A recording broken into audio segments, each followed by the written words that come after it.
Mala dark mocha yung lasa.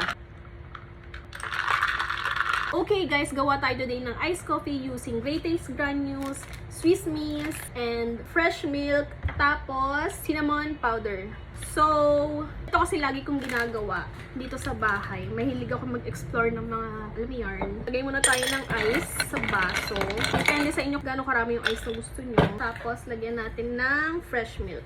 Mga 100 grams lang. Oh, too much. Set aside muna natin. Tapos, timplahin muna natin tong Swiss Miss. Itong Swiss Miss dark chocolate yung gamit ko ha. Tapos, Great Taste granules. Level lang ng 1 kutsara.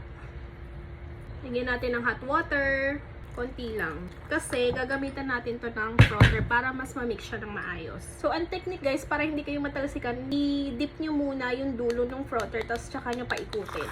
O, diba? Para hindi siya tumalsik. Sobrang dali lang nito. Mag-i-enjoy na kayo dito. Tapos, ilagay natin dito sa milk na may ice. Okay. So, alam mo yung lasa niya na, yung dark mocha ng Starbucks, ganun yung lasa niya. Tapos, lagyan natin ng ground powder. Ground powder. Lagyan natin ng cinnamon ground. Okay. Tapos, yun na. Finish.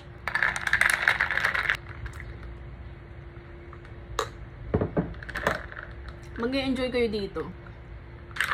Ang sarap. Ipapartner ko lang to dun sa lumpiang toge na niluto ko kanina.